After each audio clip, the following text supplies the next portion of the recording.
You're listening to the Here for the Clout podcast. Here are your hosts, Sherilyn Dale and Cece Suarez. Yeah, baby. Hello, Clout Queens, Kings, and in-betweens. Welcome back to the Here for the Clout podcast. I am one of your hosts, Chelsea Suarez, and this beautiful bleached chocolate starfish is Sherilyn Dale. What's bleached? I don't know. I don't want to know. Yeah, bleached chocolate starfish. Oh, a bleached chocolate? I don't get it. No, bleached chocolate starfish. What is it? Oh Is this my a thing? God. Leave in the comments below what a bleached chocolate starfish is, you guys, because she doesn't know. Do not Google it. Put your phone down. No, I'm not Googling it. You better not. Don't do No, that. I'm letting everybody tell me. Well, it's not in apparently real I time, don't know. Sherilyn. Well, I don't have any comment call-outs that we're at this moment. Yeah, we don't have any comment callouts because we're batch filming, so we don't know if you've liked the last episode or not. And that's irrelevant. It's none of our business. It isn't, I suppose. Is it? Mm-mm. No? No, none of my business. I'm just like so looking forward to getting through this episode because it's heavy. And I feel like all of our episodes have been heavy lately. And I'm excited for the not heavy. Oh my God, girl. I've been having heartburn lately. So not good. I'm about to open up the Tums that I have in my office. But I mean, I can't. They're for James and Robert. It's a big ass thing of it that I got for him. You have time to get another. If you're in pain, I would suggest it. Just don't tell him, okay? Yeah, open. They're just going to be like, where's the safety seal? Oh, yeah. I think we have those bad boys on deck, especially when I was pregnant with Oriana. That is so true. You guys have to let me know in the comments if you've had kids and you had severe heartburn with one of them, if that kid came out with a lot of hair, because that was Oriana. Oriana came out with so much hair. I had so much heartburn. And then with Haley and Reverie, who were bald till they were 4, no hair. It's probably an old wives' tale, but it is, because I had such bad heartburn, and Bean was bald until he was 1. Yeah. Yeah. I don't know. I went with it because I was saying that. I was like, why do I have such bad heartburn? Maybe this baby's going to have hair. And then I just kept saying that. And then when she was born, obviously Brent saw her first and he was like, she has so much hair. And I just kind of laughed about it. I didn't take him seriously. And then I was like, holy shit. She does. She lost most of it, but it's fine. Yeah. And it went from black to blonde. Now she's so blonde. I don't know where the dark hair came from. Anyways, yeah, munch on that, babe. You'll feel better. Oh, I do be munching. And lately, Gatorade has been giving me heartburn. I don't know what's going on with me. Really? Yeah. And that's all I drink. You'll be okay, babe. Everything's going to be fine. Awesome. Before we get into this episode, let's take a little moment to be a little bit serious. So for our audio listeners, typically I wouldn't say this disclaimer out loud, but hey, even if you watch us and you're just away from your TV, I'm going to say it anyways. So are you suffering from addiction or schmooicidal thoughts? Help is available. The 988 Suicide and Crisis Lifeline is open 24/7. To reach out, please call 988 or text 988. You can also visit the website and chat with someone online. Help is out there. You are not alone. Please talk to someone. Okay? So as you can tell, this episode is going to be super uplifting. But it's something that needs to be called out, and we need to talk about it. So today we are finally diving into Patrick Ridge of Graceland Ranch. Dun, dun, dun. Executive producer Dick Wolf.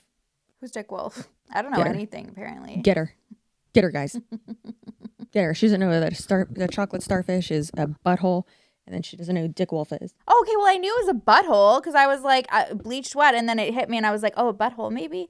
Because I wasn't thinking about bleach. I was thinking about bleach hair. Anyways, yeah, no idea who that is. Yeah, Patrick Ridge, I know a little bit about him, so we're going to learn more about him today. He's apparently a sobriety influencer, and just, yeah, I'm not sure why, more people haven't called him out. It just gives me very icky feelings. How do you feel about the sobriety influencers? I'm not just saying people who share about that and that's maybe part of their life or something that they share occasionally, but people who that's their niche. How do you feel about that? If it's done like this, I don't like it. Like, I don't like that this is supposed to be like a sober living house and they're on live all of the time. It's drama and chaotic, and I think that's the last thing somebody needs to deal with when they're already dealing with so much. Like, yeah, the whole thing is this situation is really fucked up, and it's not just him. Like, he's obviously the one who is like the face of it because he like runs it. I'm pretty sure like all of the, we'll learn about this, but I think a lot of like the money and stuff like that is like from his like dad or something too. So, but he's like the face, and there's other side characters, like they're always on live. And then they ended up like inviting Nick Harris, who's also an interesting character on TikTok, over here. And then that was like a whole thing. And their numbers, like then they had like crazy numbers in the lives. Like it was just like, I'm like, what are you doing? Why are we on live during like a circle meeting talking about shit? Oh yeah, like it's so I don't like it. Not having your group therapy on live. Yeah, I personally think, as someone who has been through treatment, I personally never really talked like a lot about it, because I always said I'm going to share about it occasionally because, I do think that vulnerability is contagious and that can help people maybe feel less alone in, their own struggles, and maybe like look towards the future and be like, oh, I can like live like a normal, happy and successful life. And even though I'm going through this right now, or something like that. And it is part of my life, but I think that just like how we talked on Patreon about Michaela Neguera putting her husband on TikTok literally the day that he got home from rehab, or the day after, I think it's just super toxic and not what you should do. And I think just having that struggle so public is like not only a disaster waiting to happen, it's like a what's it called? A powder keg. Like, it's just so spooky to me because so many people's opinions, like, it's scary. I don't like it at all. Yeah, you're already super vulnerable, and then like like I can't even imagine, for somebody like who would be in that situation, not even an influencer, but in a situation where it's kind of like an influencer house or whatever. Like, the whole concept is so fucking weird. But if that's somebody who's not even used to comments and, like overwhelming attention, what are we doing? Like I have a quite a decent like headspace now and control on like my mental health, and comments can affect me to this day. So yeah, I don't know. I just think it's a recipe for disaster. Yeah, I mean, there's a reason why most rehabilitations and treatment centers and all that is private, obviously. I mean, there's Alcoholics Anonymous, and Anonymous being the key thing there is that it's about privacy, and recovery is something that shouldn't be hidden, obviously, but is something that needs to have that privacy aspect to it, so that, it is a very private thing. And this is not good what this person's doing. No, I don't see a shitbag. Yeah, I don't see the productivity in it, but let's start the episode. Okay. So obviously I think the way you actually put it, how you mentioned a content house, like this sober living facility, this treatment facility, it's like the guy, Patrick Ridge, is trying to make it into a content house. And that's like, what? Like, that's insane. So if most of you, I feel like, have seen it. I mean, by the way, if you're on Patreon, y'all voted for this. If you're not on Patreon, hi. We are having them sometimes pick the topic of the whatever episode I decide that we're letting y'all pick. So you can blame the Patreon members for this. But what is Graceland Ranch? Let's get into it, shall we? So Graceland Ranch is a structured co-ed sober living home in Agora Hills, California. The ranch can house up to 20 residents. Residents are transitioned from addiction to sobriety, emphasis in AA and 12-step programs. Their program incorporates a variety of AA-based elements. And if we take a look at the Graceland Ranch website, we can find the following: passion for recovery. Graceland Ranch is a highly structured, sober living that understands the importance of personal growth in sobriety while on live stream. As a member of our community, we learn the tools of open-mindedness, accountability, honesty, integrity through the process of one addict working with another newly sober addicts/alcoholics are taught life skills for long-term sobriety. Our program is actively involved in the 12-step based communities of Alcoholics Anonymous. We hold a weekly in-house AA meeting and attend meetings throughout the LA area.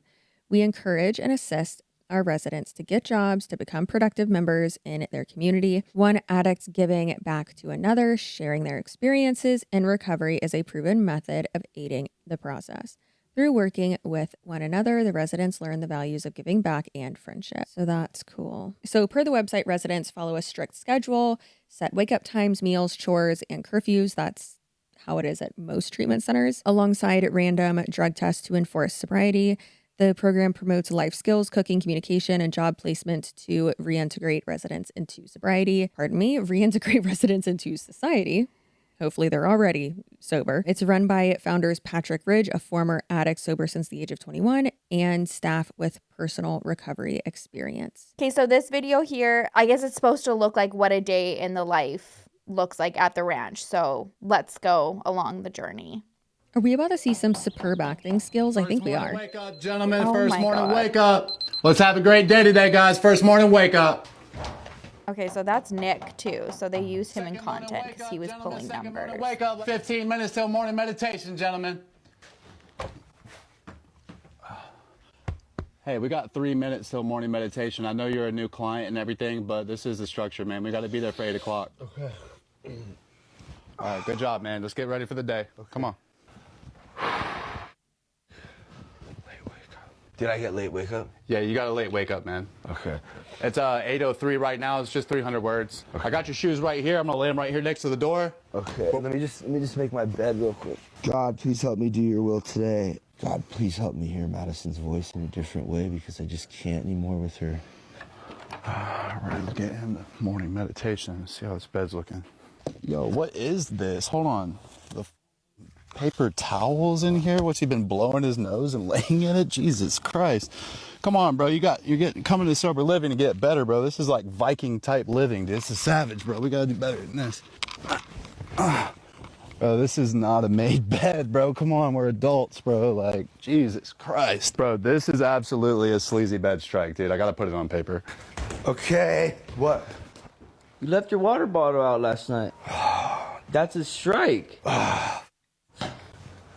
So, in case you didn't know, any essay over 1,000 words is a reflections essay. Okay. Reflections essay means that you can't talk. You have to be on the table writing your words. You're on reflection. You're reflecting. Correct. You're reflecting. Right. Who can I talk to? You can talk to me. I'm your big brother. Okay, cool. Okay, let's see if I get my phone. Jose, What's up? can I get my phone? No.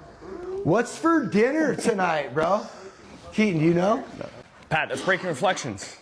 What's up, Pat? Where you at on your words? Where are you at with those lights in the back? Yo. Asking for weeks about it. Where's what? Nah, you can't disrespect stuff like that. That's not how that goes, bro.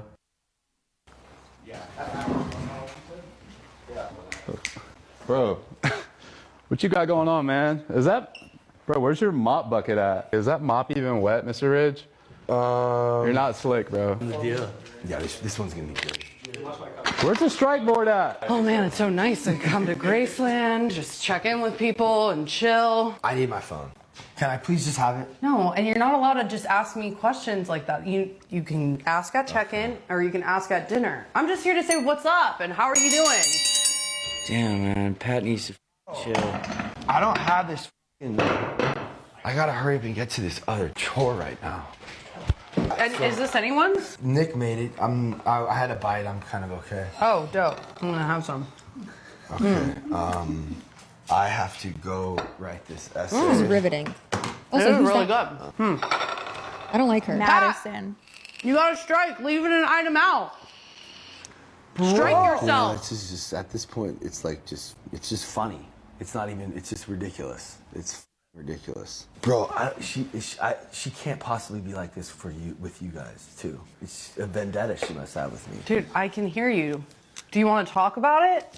You can't have Celsius too, dude. Not in this house. What? Yo, Nick, how are Pat's essays? Well, I just spoke with the essay monitor and we did our calculations, and it looks like he's got 4,999 words on paper, which is a word short. Bro, that's crazy. Bro, you gotta double that. No. So he's got 10K now? That's dude, Xander. Pat, you know the rules, bro. One word. One word is double, bro. Pat, half-ass short, 500 words. Pat, incomplete PB, 1,000 words. Oh, we gotta come fight the strikes, bro. You're good. Pat, crazy, bro. sleazy bed, 2,000 words. These fools Pat, are like, We've all been there, bro. they're like out to get me, dog. are you interrupting me? Let go, let God, Pat. I don't understand how you do this. Well, bro, I just keep pushing, bro. I refuse to give up. Is it like this all the time? Like, why? I mean, bro, don't you see a difference? I do, actually. Now it's your turn to change. Yeah, your recovery is going to be a lot of work, man. It might be the hardest thing you've ever done in your life, but you're worth it. So put in the work to grow from this. Ay, ay, ay. So that acting was horrible, but that, like, I understand what they're trying to portray of, like, I mean, I hope they don't treat people like that in their center. I'm sure it's worse, but, like, for instance, I don't want to be like that was similar to like what it was where I was, but honestly, it kind of was. And we're like random, even him just saying like, you're on reflection, don't break reflection, like would basically just be like, you're on timeout, and you'd have to go like sit on like this like bay window seat and just like sit there. And we didn't have to write essays, but instead of strikes, it was like, oh, consequence, like you have to do this, you have to do that. And like the staff members would just make anything up and be like, you got to wash the dishes, I don't know, go do something. And or like you have to clean all the toilets, or you have to go clean bathroom whatever, and number 2 or something. And there were times where like certain staff members would, I don't want to say like push your buttons, but like be like kind of be aggravating like that. Like, and they would like set you up kind of. And it was so annoying. And so I understand like the premise of that, like, is to, I guess, like try to trip you up, because there are going to be things in your real life that are going to trip you up. So it's just trying to teach you how to keep going, even though, one day at a time, even if you have one step back, or like you don't get a job, or you make a bad first impression, or, you get in a fight with someone or something like that. It's like little things here and there, like that way you don't just give up. So like, I get that. And I'm very thankful that like my place did that too. It feels weird to like see like adults doing it, I guess, is what's weird to me. Right. But like, I was also a child when I went through treatment, but I don't know. It's weird. Also, who's that bitch? I don't like her. I'm sure we'll get into her. That's Madison. So yeah, she's a part of the staff. Some people have been like, oh, like there was one TikTok live that I saw where they were going to like do work, like being like, oh, we're gonna go do work, get out of the house, and it was like literally like free labor. They were ripping up her backyard because she was getting like not renovating, what would you call it, like renovating your lawn. Like getting like her lawn like resodded or something. trying to do a bunch of stuff back there, so it all needed to be like cleaned and stuff like that. So there was a bunch of like the residents. Well, I don't like how when she came in, and I know that was like a fabricated interaction, but how she's like, you can't just ask me questions. Yeah. It's like, I'm sorry. What? Yeah. She definitely has an air about her for sure. Yeah. Yeah. Little attitude. I'm going to keep that going till this podcast is over, which it never will be, because we're doing this until death. Little attitude. Yeah. Yeah. So the blonde guy there with the glasses, that's Patrick. So he's the co-founder of the ranch. And then the other guy with like the shorter hair, that's Nick. So he had his own big audience on TikTok for definitely, I'm sure we'll get into him, but definitely having some moments, a lot of people having concerns and like mental breakdowns on live, fighting like physical violence with his girlfriend, like drug use and stuff like that. So, he went out there, and then that was like a whole thing. So that was him in the video, almost like being like roles reversed with like Patrick and him. But anyways, yeah, cinematic masterpiece. Am I right? Yeah, give this man an Oscar, please, and shove it right up his butt. So a little about apparently he's a jack of all trades. Yeah. Yeah, Go he has ahead, an Dave. interest and a passion for music and videography. I wonder if he was the one who edited that or did the drone shot at the end. Maybe. Oh, yes. The Could've, one yeah. the one drone shot. I hate when things just have one random drone shot. It's like, what are you They're like, you doing? know what? This is good. Yeah. He was a member of Hyper Crush, a hip hop electro group who toured with massive artists like Lady Gaga.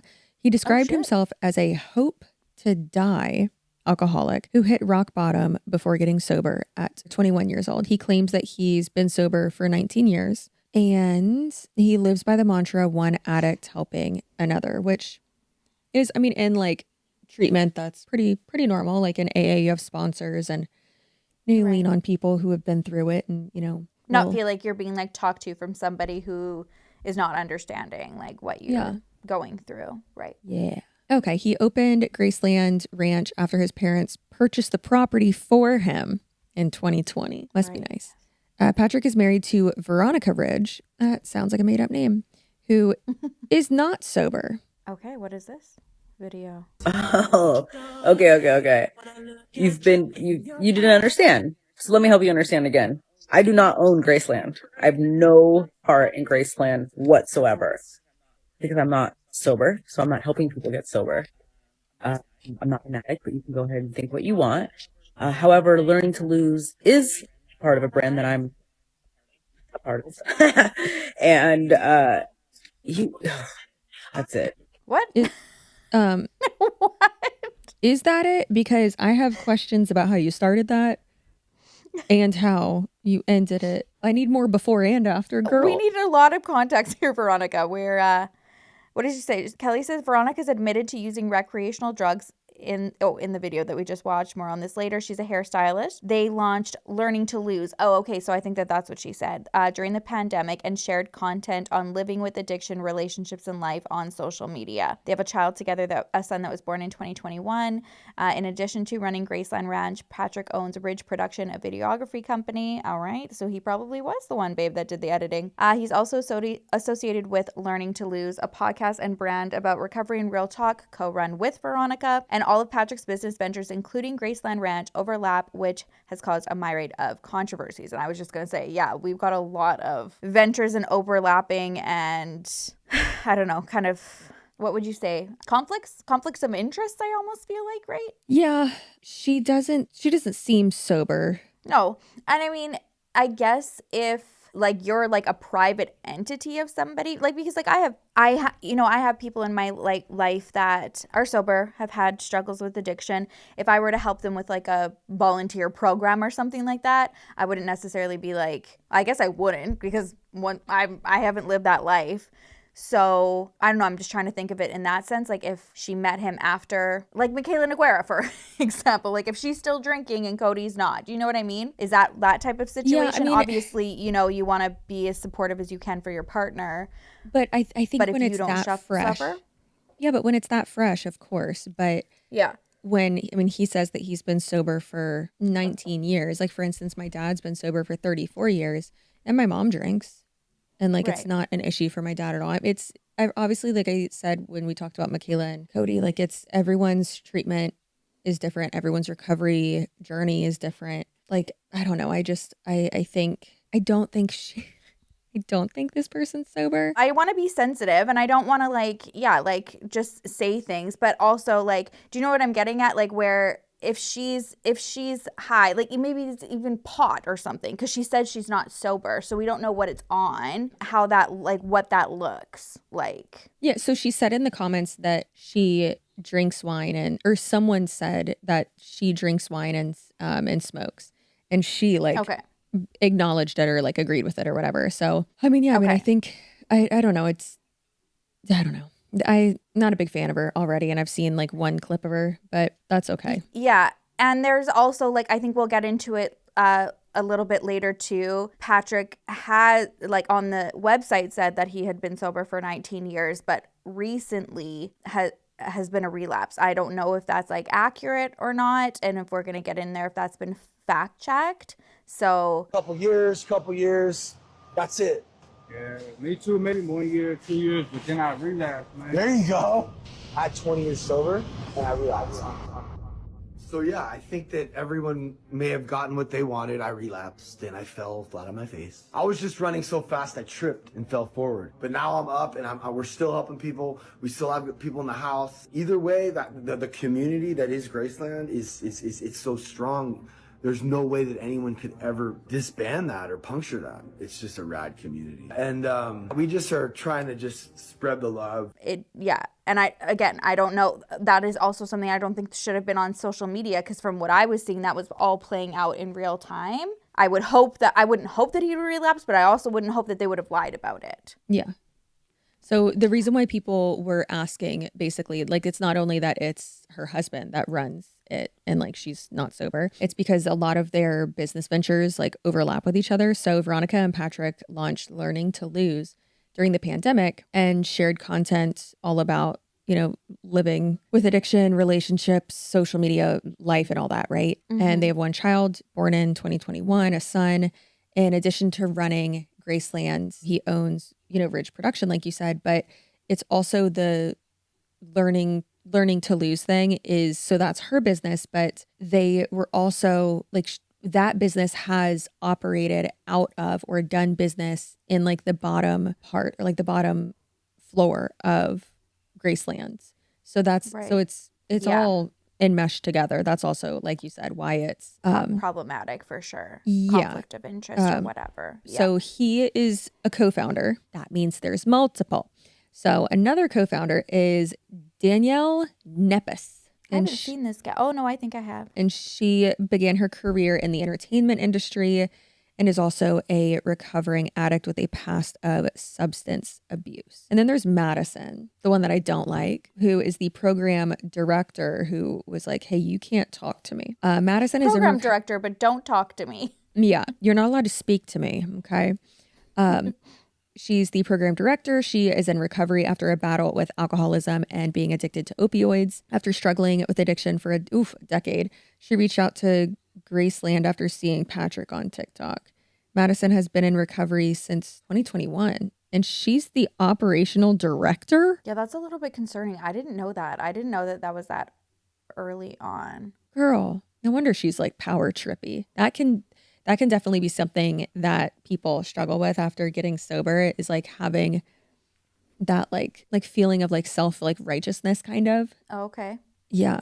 She had a shitty little you even attitude. mentioned too, like thinking of like rejection or something like that. So I'm sure if it like came easier, like if you were a part of that and then like kind of like thrust into this role where you didn't have to go out and find, you know what I mean? Not that she's not working or whatever. Well, I don't know. We'll see. Yeah. So let's get into all the controversies. So a huge thank you to the subreddit communities r/Graceland Ranch Exposed, Nancy TikTok Grace, and Henry S.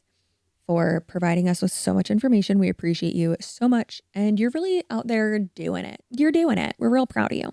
So claim number 1, Patrick obsessively films himself and life at Graceland Ranch. He posts intimate and private details of his employees and the residents' lives at Graceland. While some supporters have said that Patrick's oversharing has led them to seek out sobriety at Graceland, critics point out that his constant filming is dangerous to the vulnerable individuals working towards achieving sobriety, as we said before. Right. Allegedly, residents of Graceland sign a document giving Patrick permission to film and post content featuring them, which would be an appearance release. They should not do that. It also appears that residents do not have a say in what content is filmed and or shared with hundreds of thousands of strangers on the internet. I would hate that. I was just like, oh my gosh. That'd be so embarrassing. Like how are you? I mean, I was so ashamed when I was in treatment. I was just going to ask, like, how hard was it, like, for you to, like, just even, like, admit, you know what I mean? Like, and go there and, like, want to open up once you got there. Like, that would be hard enough. I didn't want to. Exactly.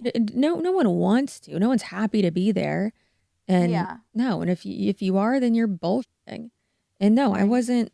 It took me like 6 months. That's why I was there for so fucking long. And yeah, it's crazy. But that would have made it 100% worse and so much harder. I mean, you can't actually have like successful treatment with a camera in your face. I was just going to say, like, I can't even imagine you, like, waking up having a camera in your face. And you have a camera in your face, like, for work on the daily. But when you want it. You know what I mean? Yeah. So this is a good example of this. You just said you're not special. So why the would you get special treatment? Because y'all told me that. All right, so now Josh is leaving. He's leaving over 50K. I gotta raise my hand to talk. Well, yeah, that's so we have order. There's 20 people here. We gotta have some order. Yeah. Josh, do you want to be a man? Yes or no? Yeah. Then go back downstairs and sit and listen and take your 50. I'm not working 50K, bro. I got told 25. What happened to that? Why is things getting switched? Bro, we're not the ones homeless. Yeah. So people understand he's coming back into our house having left with an essay that he never wrote. We're just sacred, and it's what we do. It's what we do here. Okay, so now he's been outside. He smoked a cigarette. He's calmed down and he's going to come back to the group. Either you write here or you go to jail out there. It's just called a consequence. I know that's a foreign term for you. It is for me too. When you see people just like you doing that shit, you're like, I can do it. I, for one, am just really proud that you were able to do something different this time. That makes me want to cry.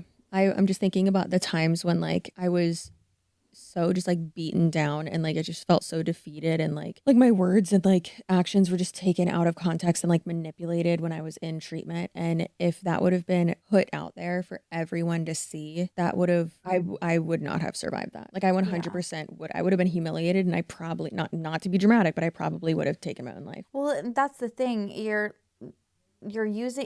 He's using this as content. I'm not saying like you said, even with the first video where it's like the day in the life example where you're like, okay, like that is kind of accurate. And maybe there is something beneficial for somebody understanding like what the unknown is. Cause I think that's also another part of it, of being like going to get help, but then you're like, okay, but what's it going to be like? So seeing a little bit of that behind the scenes, but the stage stuff, okay, maybe that's kind of where we should leave it, to actually be sitting there and like filming these explosive outbursts and then like sitting back. Again, not saying that the message or that is wrong or like this situation isn't something that doesn't happen, but to have a camera in your face monetizing that, like this is content, that's insane to me. It's wild because it's now that I'm seeing all of this and then seeing the like addicts helping addicts type of thing that they're saying, like, sure, yeah, and it's a community and like you all work together, but like we had therapists. They don't have a therapist. They don't have a mental health counselor. They don't have a psychiatrist. Like, and that's what you need. What I'm seeing is it's like Lord of the Flies. Like, I don't know how else to put it. It's like and it's like power trippy. It's like, okay, now this new person comes in and you're giving each other consequences. That's not how that works. Like, right. I'm just getting like the vibe of like oh, someone else comes in and it's like, well, I know better than you because I've been here for longer. And it's like, okay, like everyone's journey is different and maybe you don't know better than them. And I don't know, it just really seems like the filming of it all, like this guy's cornered in a closet, like. Yeah, with that many people. That's what I'm thinking. The camera guy's like outside, like trying to like not only get the shot. Yeah, not only this person filming, but then the person who's filming this actual video, like multiple cameras. And he even said, he was like, you said it was 25,000 words, which first of all, that's a lot of words. What are you going to write? Yeah. You're writing a book? Like, where's that go? And yeah, they're writing it on paper. And then how do they actually tell? Are they sitting there and counting the words? Like, I don't. Apparently in that, according to that one. I don't know. So it's just wild to me that he said, he was like, you said it was 25. I'm not doing 50. Right. It's like, why would I have to do 50? And like, if someone, like, I'm assuming what happened is like, he asked a question or like, and they're like, okay, double it. And he's like, no, what? Like, you can't just do that.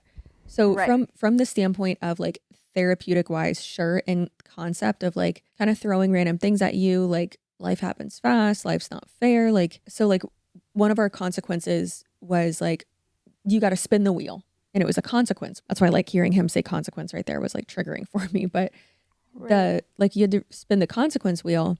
And there was one thing where it said, it was like, what was it? It was like choose your own adventure. Kind of. It was like something positive. It was like, oh, it was like 30 minutes of free time. And then there was another one that was like, pick a piece of candy. And the reason they had those on there is because they were like, yeah, life's not fair. Sometimes like works out in your favor. Sometimes it doesn't. And one of them was like, go to like the chore manager or whoever, and like they'll give you a chore to do, or like take someone else's chore, or like you have to like vacuum the living room, or like sort this or organize this. And it was just like a bunch of random chores and stuff, you know? And or it was like, you can't talk for the next hour. You have to like have quiet time. And I was always like, yeah, I have to have quiet time. I'll go have quiet time right now. Go sit on my bench. Yeah, right. Loved that. Yeah, so that was annoying, but this isn't that, you know. This seems like it it's going to sound fucked up, but it really seems like they want it to sound like it's addicts helping addicts, but the vibe that I'm getting from even just 2 videos is they're like getting off on like I guess like bullying like the newer people or something. Like, I don't know. It just that's Like, the this vibe. is how we do it here. We've all had to do it. Like, and like suck it up. This is your alternative. Like, and it's it's like the power. It's like a power Right. grab, and like that's not helpful. Y'all need to have therapists. Agreed. Yeah. To help people work through anger and to help people like talk about your feelings and to go to group therapy and like none of y'all have degrees in anything. Literally, exactly. And like and diagnose a lot of times, like it can be something like a mental illness that you've been misdiagnosed like your whole life with. And then once you kind of understand like a certain path, you're like, oh, that makes so much more sense. And not to say that all of a sudden you're going to be cured, but it's like that next piece that you need to be able to address and like start working on other things in your life. Right? I was misdiagnosed when I was in treatment and improperly medicated for it. And then once I came home and I was actually properly diagnosed with generalized anxiety disorder and then with like level 1 autism or however you want to phrase that was just because obviously no cure for that. But then it's like you understand yourself so much better and you're like, wow, right. Now I know how to cope or I can learn how and I can move forward. And yeah, a lot of it for me was self-medicating and it was acting out for dumbass reasons and anxiety and depression and ADHD and autism and all that. But therapy, not writing essays. Like, what's the topic? Do they let them pick a topic? I don't know. I need to know. Hopefully we get to it. I don't know. think so. No, probably not, because there's so many other things that are going on there. My God. So not only is it, because it would be extra fucked up if he was just sharing like really vulnerable stuff about everyone else and then like nothing about him. But no, he also shares not great things that like, buy a journal, please. And then also like I don't want to say not great things, but it's giving exploitative. It's giving like, hey, let's keep that private, please, with him and his wife. So, and just like interactions they have too. So a little trigger warning, gaslighting, threats of violence, talks of abortion, things like that. And this is a video featuring a story about how Patrick and Veronica first met. We did a video about how we met on my Instagram. TikTok. Or my TikTok, which...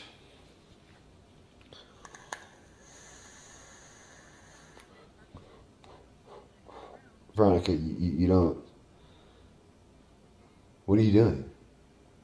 We're responding to comments. Veronica, we're in the middle of doing a video about how we met and you're responding to comments. Why?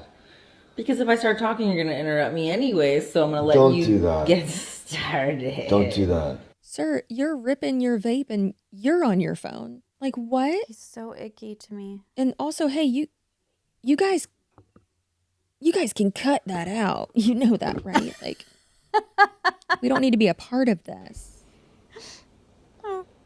Come on. Okay, this last one. How we met. Well, How we met, part 1, 40K. How we met. But this isn't, you know. Well, I was going to your roommate's house. He's now playing the video on his phone that they just filmed and put on his TikTok about how they met. Oh, so they just talked about it and then that's what he's playing? And not even like showing or... Oh, so he's letting it play. Sorry, guys. The only reason I'm asking is because for some reason the link it keeps kicking me out, so it won't open up the video for me. So I'm listening to it on Chelsea's end. The creative choices this man makes. There's also no mics. It's also like not a good angle. Can I see a little peek? Oh, okay. Yeah. They look like they haven't showered in like 6 days. so 9th grade, they tell you what books you need in the new library, you get them. I was behind him in line. I noticed him. I thought he was cute. Apparently, my mom swears that I mentioned it to her. I'm like, I wasn't that kid. I like didn't tell my mom, like, oh my God, Mom, I saw a cute boy. But she says I did. But anyways, fast forward till a year or two after high school. I barely saw him in high school. Coincidentally, his brother was a year younger than me, and I was in his PE class because I failed PE. So I knew his brother, and I knew of him and their party house and stuff, but I never really like saw Pat, I felt like, much. Well, you actually... We had that one class together. You actually, like, were with my brother. So... You don't even want to go there? Then... you don't want to go there? No. Why not? That you like... Hold on a second. Rami's asking to go out. Okay, well, we're going to go there. I don't want to. Why? Let's have a conversation about it and come back to it in another video. No, Veronica. Okay, maybe, listen, when I'm unmedicated, sometimes people are like, hey, is she like coked out right now? Because this girl cannot keep a thought like together. So I get it. I don't know, maybe they've just like lost so many brain cells over the years, or maybe this is just like how they talk. I don't know, man. This is in 2020, April 2020. Oh, he doesn't seem, yeah. And listen, hey, past relationships, I feel ya. You know, I dated Tony's best friend for a hot minute. And I was with him first. Right, And then I saw pictures of Tony and I was like, checkmate. I'll take that one instead. And I did. And I did. Yeah. No, that's so icky to me though. Like Him bringing her it up being like like, that. I don't want to talk about it, and being like, why not? Why not? Like, you don't want to go there? What? You don't want to get into that? You don't want to? No, Patrick, I don't. No, Pat, I don't want to talk about how I f***ed your brother. Like, what? Yeah. Oh. Jesus, these people are insufferable. Veronica. No, let's stay on topic. This is a how we met video. No, just you have to trust me, dude. Veronica No. was with before I was ever with her. He censored out his brother's name. What do you mean? Why? Absolutely not. Really? Yes, absolutely not. Why? Absolutely not. I don't understand. What's the big deal? I'm not kidding. I will stop everything right now, Pat. I'm not. You have crossed the line. I'm serious.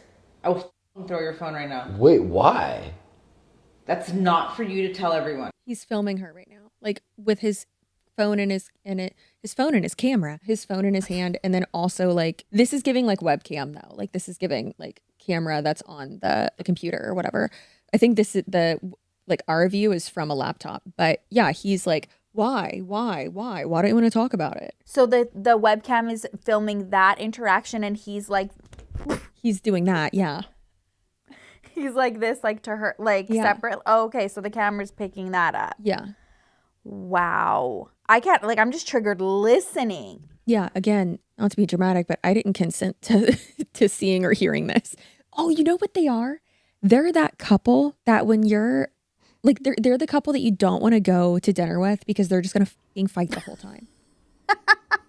And it's just like, oh my God, will you guys shut up? Can you guys take it to the bedroom? Or something. Like, get the f- out of here. This is why we don't want to hang out with you. Like, it's miserable. Right. And then you leave dinner and you're just staring at your spouse and you're like, I'm so thankful that's not us. You got to decompress after. Yeah. Ruins the whole mood. You can't even suck a dick on your way home from the restaurant after that. Okay, I won't post that. I'm just curious why. Really? I won't post Why? That's personal. I don't need my family. Like, that stays between you, me, and your brother. Like, that's not okay. Okay. Like, no. Put that down. I will leave. I'm serious. What do you mean leave? Like, leave. I will go stay with my parents if you post that. I won't.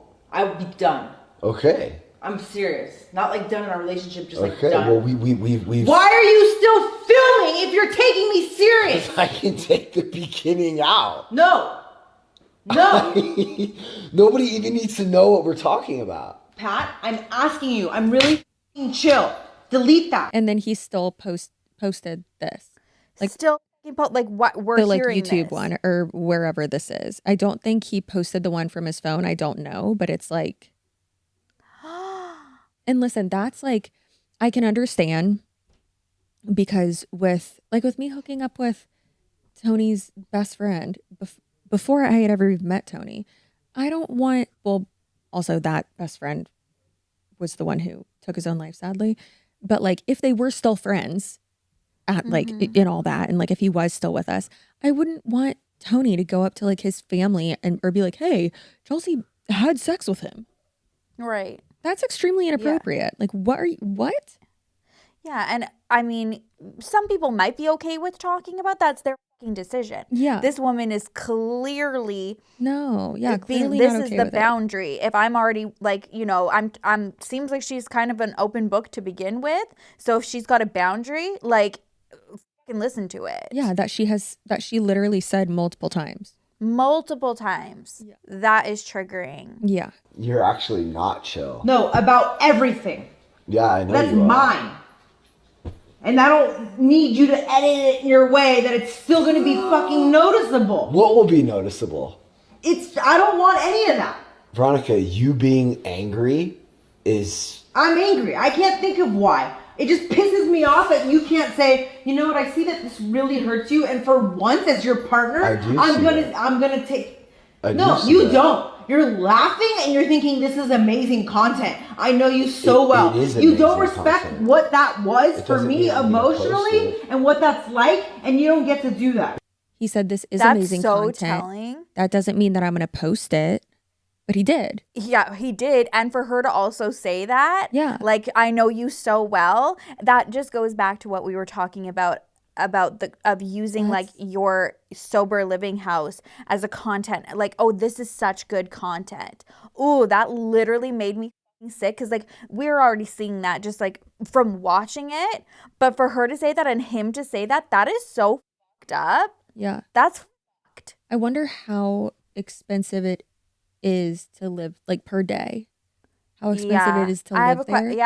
I wonder too, because good treatment is very expensive. However, that's not good treatment. No. There's no mental health aspect to it at all. No one qualified. Even if they had a therapist come in once a week to do like sessions, or like twice a week, like back to back, and like to do like hour-long sessions with each client, like that would be great. But I don't think that that's happening. I don't like it. I hate it. Yeah, I hate it a lot. It doesn't mean I'm going to post it. Disrespectful. What is? You. What do you mean? I'm not posting anything. Just that I'm having like this moment, you're like still filming me.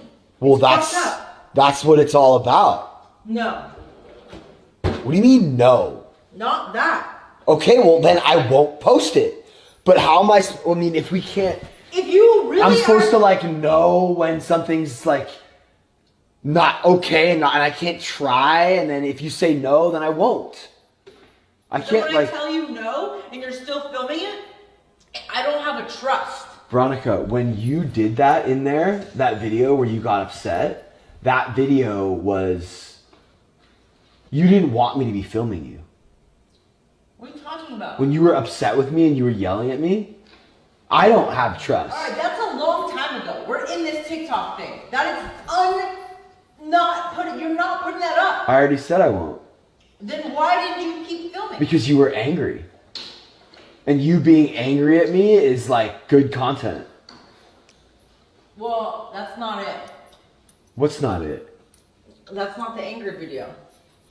What? The way that he keeps saying like, what's not it? What? Like acting dumb. And it's like, he's like, how am I supposed to know? Because she said no multiple times. And then saying like, well, how am I supposed to know? And like, it's really, I think what he's trying to say is like, previously they did a video where she was really upset with him, but then he went ahead and posted it. But then afterwards, because the video did so well or something, I'm just assuming here, then like she was okay with it. Right. So then he's taking that experience and the feedback from that and the high from that and being like, okay, I need to replicate it. Right. So then continuing to push and push and push and being like, okay, well, it doesn't really matter, you know, if she's mad at me, because then if it does really well and it's great content, then like asking she'll for forget about it or asking for forgiveness instead of permission, right? And like you should know when your spouse, when your partner, your whoever, the person you even do content with, like you should know what those like hard boundaries are. And you should know like when it's like the playful, like, oh, stop, blah, blah, blah. And then actually when it's like, hey, stop, you know, like that, Yeah. you need to know that. And he, as she already said, like, you don't care. You just care about content. That's so, Right. I cannot, I can't and relate to that. And he's keep saying it too. Like, that is like, I cannot, concerning. Like, yeah. I can't relate to that. Like, I mean, even when we were We have a hard enough time like getting content for vlogs because we're like not want. Do you know what I mean? Like like of course we made an effort and got what, you know, some good stuff like for Patreon and stuff because we said that we would. But yeah, like for like day to day like in and out stuff, same thing. I can't. And I would never want my spouse like that. No, and even when we were in Cabo, before they came into the room, because we were going to do a Q&A with our husbands, and we ended up doing it. But before, Tony, because that's all I said. I was like, oh, y'all are just going to be in. I think he thought, and you even said this, you were like, I think that Tony thought it was going to, like, they were going to be in like a full episode. And I was like, no, he just wasn't listening to me, per usual. And it was like, no, it was like a short Q&A at the beginning of like our longer Q&A episode we did. And before they came into the room, he was like, I don't know if I like want to film a video. Like, do I have to? And I was like, hard stop. No, we're not going to do it then. I was like, you two can go watch the sunset together, go get drinks, and then go get us a table at dinner. And just me and Cher will film it. And then when you even said, you were like, it's like 3 questions. And he's like, oh, okay. And of course, he felt so much more comfortable with Brent. But like, I'm always like, no, hard stop. Like, if you don't want to be on camera, like, that's uncomfortable. Like, I never want to put our relationship on camera anyways. Right. And yeah, I mean, I don't ever want to like open that up to anybody. Like, that's sacred to me. And putting content and views and money and attention before your relationship and how your spouse feels is so disrespectful and so shitty. And that's rolling over to his people now. So he's probably like manufacturing even worse situations and more dramatic situations and toxic situations at Graceland though for the content. Well, and yeah, like I said, like with the Nick guy, like he was already like going, you know, kind of viral-ish. Like he was always on live, and like I said, so it was like a 4-way battle. It was like Nick, one of the island boys, Patrick, and then somebody else was in that live. And like Patrick was like, yeah, like we'll give you a free ride, like just get out here, get to California, because he was like literally like on the opposite side of the country. So he ended up taking like a 72-hour or something like that bus ride, traveling all the way there. And they're like, once you get here, you know, like we'll take you in, and didn't like charge him for it. But you know why? That wasn't out of the goodness of their hearts. He's seeing this guy crash out on TikTok day in and day out, and it's like, yeah. Yeah, it's because people are following the journey, and they're like, okay, well, now I'm going to follow the other place too to like see how he's doing. And took his phone away like when he gets there, right? So then like, so Nick didn't have his phone, so he couldn't go on live for 60 days. So they were literally saying like, oh, like if you want to see Nick or whatever, he's live on Graceland TikTok. That's so that's so fucked up. Well, let's, I guess, keep watching this. Like, I don't understand. You can't get, if we're gonna do this, you can't be mad about us having a conversation and then like me agreeing to not. I've never posted anything. Like, why couldn't you say like, my brother asked you to prom and then you got grounded and you couldn't go and you stopped being friends? Like, why do people need to know that I slept with your brother? They don't want that. They don't. I don't trust you right now. I don't trust you. Isn't that f***ed up? Yeah, it is. Trust you. It is up. Because you tell people all the time with that dumb face you have on right now, and you still, I can see it in your eyes. You're still gonna post that, and you're still gonna use it. Are you insane? No, I'm not. I'm not gonna post that. I don't know why. I just feel like you want to. Okay, well, it's f***ed up, but I feel like it's f***ed up because I've never posted anything that you didn't want me to post. Ever. He's still recording her. That's not true. Oh, it's not? What did I ever post that you didn't want me to post? I'm not good at that. Please don't do that. Okay, well, I would never. There's a reason I have this distrust feeling. Why? I don't know. I feel like you're filming it because then you're gonna later try to like manipulate me into If you are like, okay, I'm fine with posting something like that in the future, why wouldn't it be good that we have it? I can reenact that. I don't want you having it. What do you mean? I don't want you having that. Oh my God. You want to know something else? Do you know? Sarah has daddy issues, and that's why she feels comfortable to like be naked on the internet. I'm not that girl. Yeah, that's fine. I don't mind being in like underwear or cute shit. I got a question. Who's Sarah? Why is she catching strays? Yeah, Sarah, what does Sarah do? Listen, hey, don't you bring Sarah into this. So what if she's got daddy issues? You like are getting upset and like you're tripping out and I don't know what's going on, but this is like kind of crazy. No, Pat, you just go too far. Well, that's how. Like you don't respect you know what? me. And you don't respect me. That's like how I'm able to be. You think that I don't want to be put on the spot in front of people. I want to have these conversations with you before, and then we go into it. I can act. I can do it. Don't put me in that position with things that are personal like that. Who put this on the internet? I know but I mean, she's making valid points. I mean, Of course you she need is. to It's be, like, and like, yeah, do I hate the like manufactured, the like acting and like the all that, but I think that she, with how he, I guess, like processes and like how he thinks of stuff, I think that she's making really good points to him. Like, what she should have just said is like, I need to be your partner. Like, I need to be the co-director of this. Like, this isn't a fucking prank channel, but it gets real, not great in a second. So let's go forward for not a minute. The Brian? Yeah. Why? I really don't know. But I really can't think of anything else that's like off limits. I mean, it's more the pregnancy thing. I don't mind telling the story that I went to prom. Dude, who gives a fuck about that? No, that your brother liked me and then he invited me to prom, but it didn't end up working out with your brother because I got grounded and you guys didn't really get grounded because you're whatever. I'm fine with that. I don't personally understand why that's even a big deal. It is for me. Okay, cool. You would never know because you would never be able to have an abortion. So maybe just be considerate of that. Well, the abortion part, we don't even need to talk about. It doesn't matter. The whole scenario, the way I was treated, none of it. I don't like it. I don't want it out there. How were you treated? Like your brother and Lacey were assholes to me about it. I don't know that. Well, I just was shitty. A shitty feeling. It was a dark time in my life. That's not like...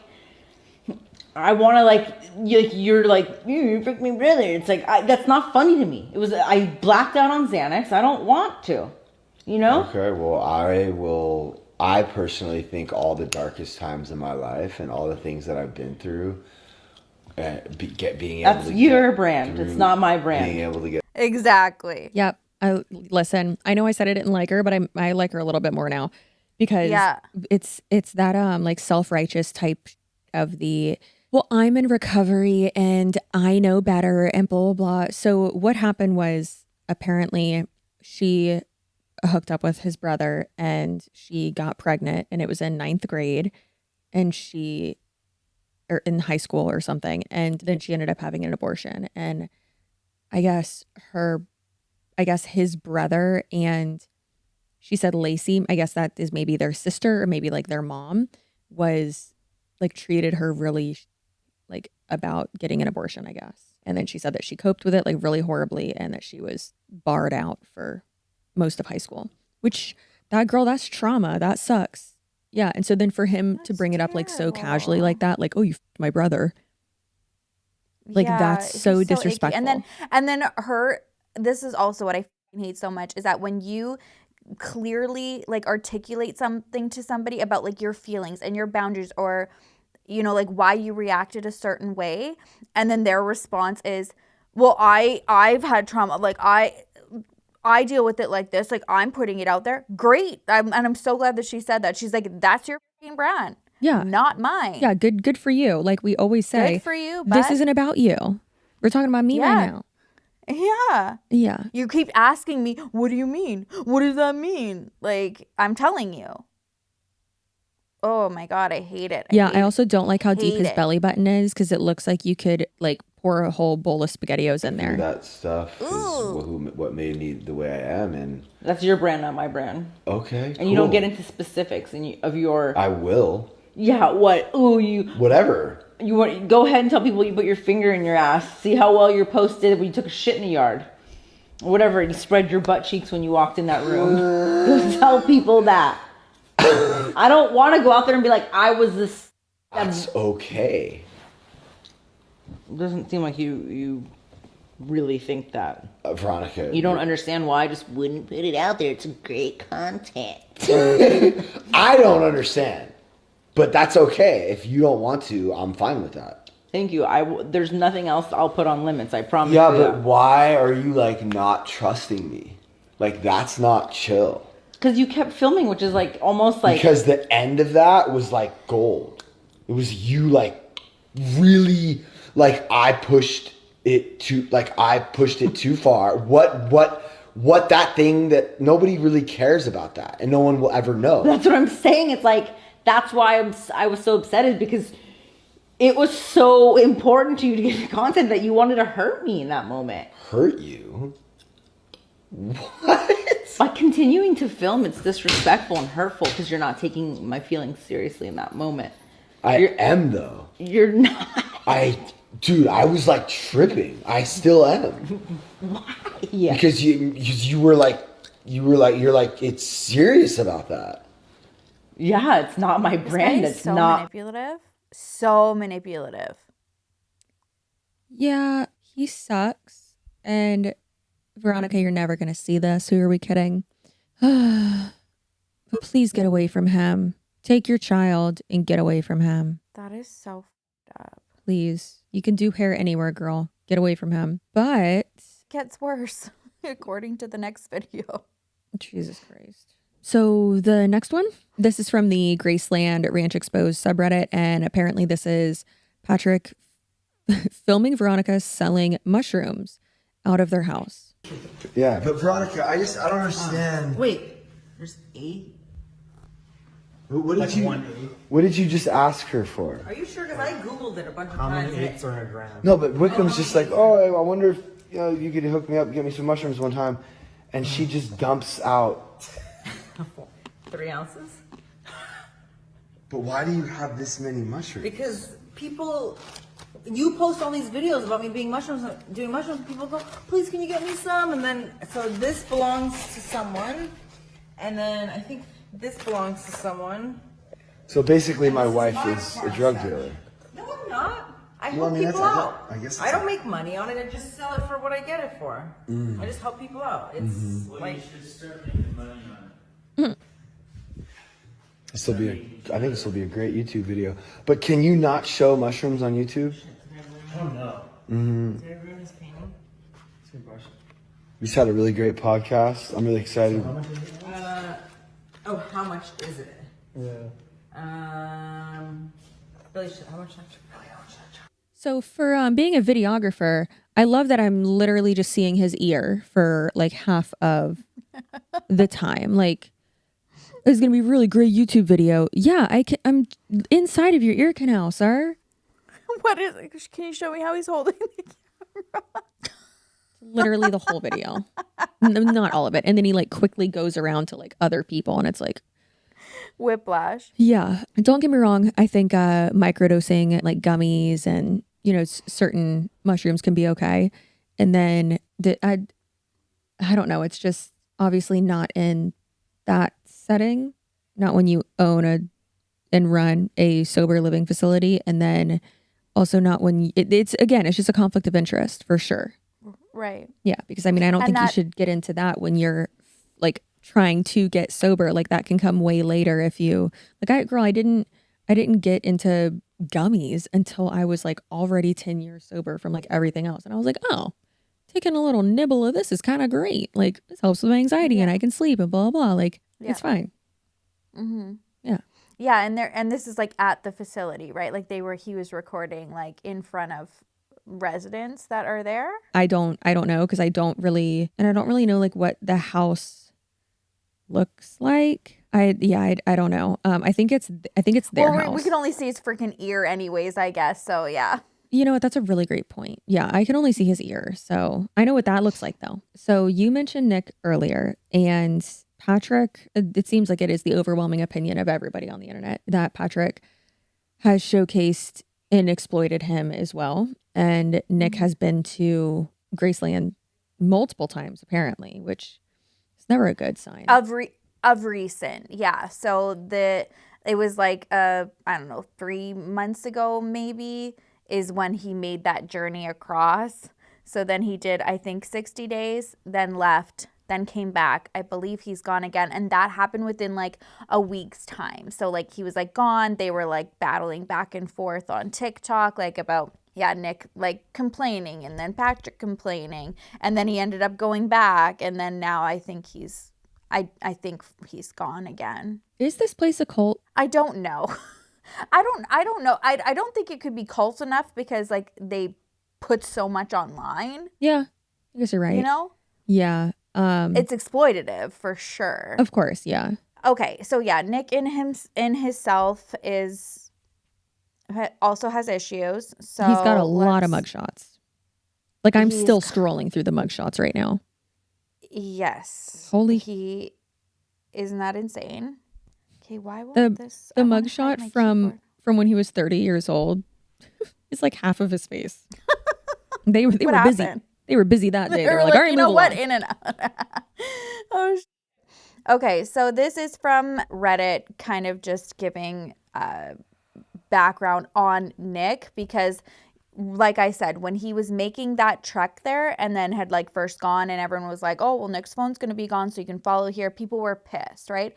And then people who hadn't been watching Nick for a really long time did not know how problematic like he as an individual himself was. Mm-hmm. Drugs aside, you know, like there's definitely some like severe anger issues and domestic violence with his girlfriend. It's a whole thing. So this Reddit post said the whole thing started when he was young, stole his grandparents' car to get to NOLA, is that New Orleans? Good job, babe. Yeah. Where he could live a life as a transient person. He's a menace to basically all women. Firstly, let's start off slow. He's been a drug addict. Really the least of our concerns, but claiming he's been sober. Oh yeah, that was another thing. He was always saying like, I'm sober chat. And like he was crashing out on live. Claiming he's sober and used before in his old apartment when he never was. He's played off the hearts of many recovering addicts over the years of, okay, we have to pre-read to take out people's Listen, it's really hard when someone sends something in or we're reading something and it's no offense to other people, but it's like written horribly. Listen, it's not a them issue. It's an education system issue. Okay. The Department of Education just got disbanded. It's not their fault. Yeah, it's a little disbanded. Continuing on to his criminal past, of which he has countless battery, DV charges, damages to places and property. He wants to say this is all the past when the records show a consistent pattern throughout the years and the same behaviors over and over. This is true, yes, including this year. He will try to spin the narrative. He will try to spin any narrative he can to make his next money move. He omits things out of his own mouth. When he omits things out of his own mouth. So he lies about things that he literally said himself. Oh, okay. When his own words are used against him, he reacts. Following all of these, he's relentlessly harassed and bullied many women online up to this year, including but not limited to his own mother and sisters, L, ex-girlfriend, S, girl who tried to help him build a couch, Technical Moon, MJ, girls from the gym, another. It's mentioning several women here. This has just been what's documented. Starting with his mother, he's constantly ripped her apart online and body shamed her for hours. Will constantly talk about how his family is and no one's ever there for him. But his mom's social media seems to paint a different photo. Moving on to his sisters, who's come out and called him out for abusing them physically with a flip-flop and more. Another girlfriend who was relentlessly harassed and talked about, age-shamed, sex-shamed, dog-shamed, height shamed her, calls her crazy stalker and constantly talks about her online for a year. Next, another girl from his hometown, new to the town, wanted some friends, seemed to think Nick was a nice guy. Turns out he was drinking with her, blaming her for drinking around him. That's another thing that he says, like, if he like relapses or whatever, it's always everybody else's fault. Like, of course. Everybody's, they were doing it around me. I was doing really well before they came into my life. Like, my life was good. And it's like, was it really? Because this is a pattern. Relentlessly bullied her on multiple social media platforms. When she finally said something back, he went in on her on TikTok videos, invited her over, and said she was obsessed with him. When she was too drunk, he started fighting with her and told her to leave his house knowing she couldn't drive home. So she slept on his couch while him and 2 other people made fun of her in the closet while she was sleeping. Then they went their separate ways. He continued online till the point where she was sexually harassed because he literally would not stop. Can you get her to meet with him at 10 Star to publicly humiliate her? Is that like a bar maybe? Yeah, I think it's a bar. And then when she wouldn't come inside because she was scared and didn't know who was waiting. So he ran around the gym like a crazy person, acted like she was stalking him after he invited her there, and then proceeded to call law enforcement on her. Holy shit. So he continues to fat shame people, harass people at a gym, coerce them to try to get there, and then like call the cops on them. Shames people, humiliates them on lives, filmed breakdowns of his sisters, sprayed his sister in the face with a fire extinguisher, egged her on to hit him when he locked her in the bathroom and spit in her face. He was kicked out of an LGBTQAI bar. He's transphobic, talks to gays like they're objects, but he panders to the Alphabet Mafia in his own words because he knows they are bleeding hearts. And if he wants to do that, don't come to the queers, go to the Christians. They're way more accepting of dumb things, all right? He had a cat or some and then when a neighbor had obtained the cat from him, they said that he was full of worms, malnourished, no shots, extremely aggressive, and had fleas. So yeah, the cat's doing well now. Thank God we got an update on that. He claims that he has paid for everything he has. Really, he has an Australian sugar daddy footing the bills when he can't get money through TikTok. Jesus Christ. And then he went on to assault innocent people and destroyed a locally owned grocery store after admitting he was there to steal items to go to jail or the hospital. What a winner. And then there's about 47 mugshots. Literally, like the mugshots is insane. Yeah, so disorderly conduct, battery, 3rd-degree assault, resisting arrest, assault, battery, disorderly conduct, malicious injury to a tree. Cool. Criminal domestic violence, so a family member or someone you live with. Violation of order of protection. That seems to be the repetition. We'll just let them all kind of slideshow for you guys to see as we move forward here. So anyways, Nick ends up at Graceland. Crazy. And is this TikTok when he arrives or this is when he arrived. Oh, guys, I got scared. I'm sorry. Patrick, meet Nick, please. Oh, Nick, what's up? So the reason why I want you guys to meet was because I watched Nick's whole storyline. I mean, every single day. I even know he went to the psych ward the other day or whatnot. I still got the bracelet on, Pat. He's going motel to motel. He is basically surviving off money just to live every single day. Yeah, I'm living one day at a time. He gets kicked out every time. Sometimes he's homeless if he doesn't have the money. Are you the director of a sober living, Patrick? Yeah. I own Graceland Ranch. Listen. Pat, I vouch for him. If you could please let him stay at your place for free. Pat, I'm telling you, he's a very good guy. I love it, dude. Thank you, Fly. I need you to talk to Madison, Nick. Well, what's your story? Are you, I have zero desire to ever be addicted to harmful compounds ever again. I have been clean off of the hard stuff for a while, ever since coming to TikTok, with only a handful of relapses. The handful of relapses almost cost me my life. So if you go to GracelandRanch.com... There's absolutely no way that I could ever turn this down, man. Okay, but listen, I want you to understand that you don't have your phone. It's a very structured... But Pat, why do you want to take his phone, though? It's just the rules, man. Yeah, I can understand that. Why everyone in my house follows the same rules, so you don't have your phone until you're ready to have your phone. If I choose to do this, full compliance, I'm so ready to give over the phone. Nick, we can't wait for you to get here, buddy. Yeah, we can. Jose, Evan, Danielle, Madison, Chris, me. I mean, look, this is for life if you want it, dog. Alright, so we just got to Union Station, picking up Nick. He made it. How you feeling? You excited? Oh, bro, excited isn't too many words, is it? Very excited. Oh yeah. Here you go, sir. And Anthony, You can hold. oh, you can. You can hold on to it. You can hold on to it until we get back. Well, I appreciate the willingness, though. Dude. Nice to meet you. You too, bro. Thank you for picking me up. Of course. Is this Evan from TikTok, bro? What up? Thank you, guys. Yeah, you made it, bro. I hate TikTok, but thank you, guys. I love you, dude. Hell yeah. Fucking family. So we just got back with Nick. He's saying his goodbyes to the live. Thank you, guys. Thank you, creator. Thank you so much for this new opportunity, guys. Thank you. Hate that. Hate it. Hate that. Hate it. Yeah. It's giving that he's not sober right then. No. Yeah. Yeah, there were a lot of concerns then. Yeah. I hate that. Okay. And going and this influx of residents, it's just kind of taken a real nasty turn, personality wise. You know. So from this video, this woman is talking about Nick. There's a lot less helping and a lot more like, well, you fucked up. Yeah. There's a lot less like, how are you doing? How can I help? And a lot more of, what the fuck's wrong with you? Get your shit together. You know what I mean? That's a lot of the mood, like the house right now. And it wasn't like that the first 6 months I was here, so.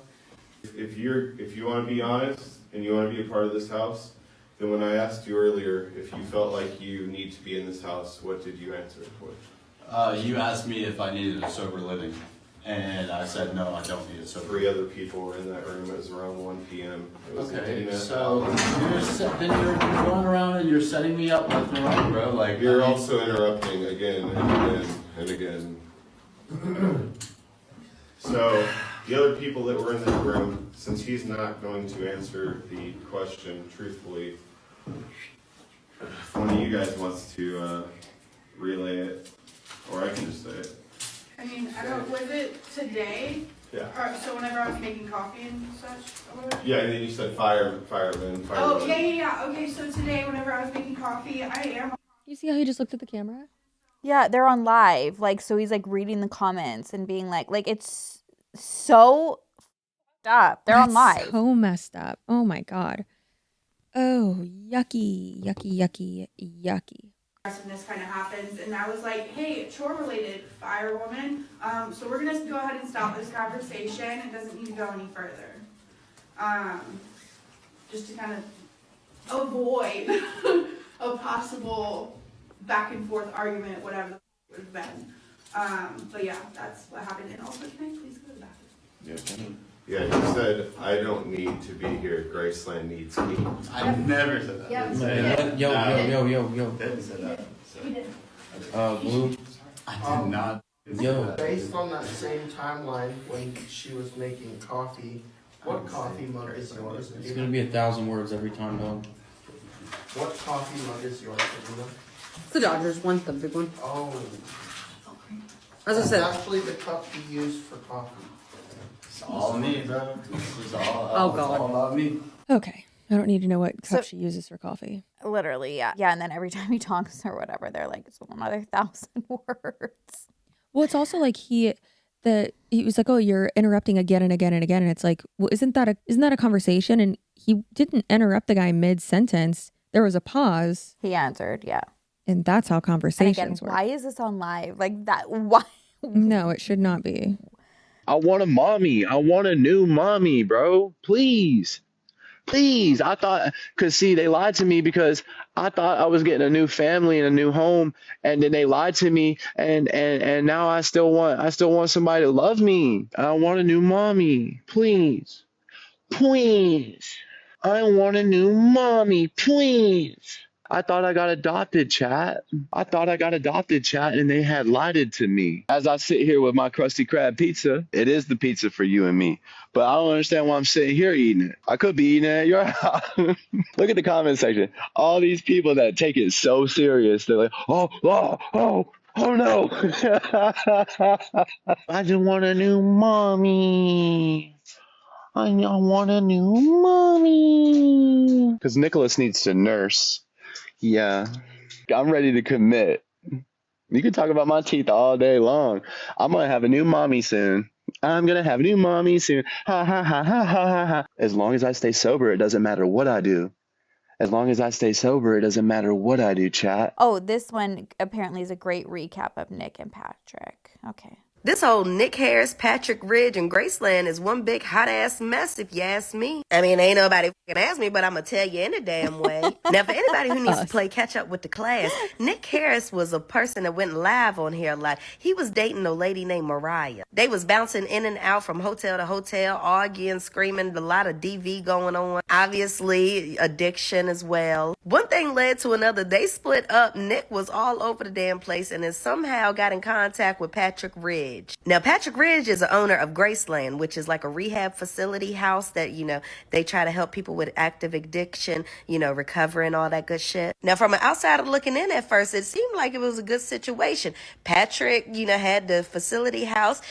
On Nick had the addiction and he was homeless. I mean, fuck, he ain't had shit to lose. So I'm guessing Patrick had asked him to come and stay there. When all of this started, Nick's ass was like in South Carolina, North Carolina, something like that. And he had to get all the way across the other side of the United States to California. And it was going to take him about 4 or 5 days to get there. Mind you, 4 or 5 days. And throughout this entire period, 4 or 5 days, Nick was making himself a name all across the states at every bus station that he was stopping at. Patrick and the Graceland people never stopped getting off alive talking about Nick. So excited for him to be there. Seemed like a bunch of clout chasing, if you ask me. Just seemed like a bit of a money grab because at the time Nick was trending. But I mean, hey, again, he was homeless. So if they want to open up the doors and help him with his addiction and give him a place to stay, come on now. Well, it was about maybe like the second day of Nick's travels. That's when it started getting real weird. Patrick was seeming a little off. He was acting a little bonkers now. Just seemed like he just never wanted to get off of live. He was just like his adrenaline was on overload. Again, it looked like something other than CBD. That's when the TikTok world started being like, I don't know if this is a good idea after all. So then everybody started questioning the Graceland crew,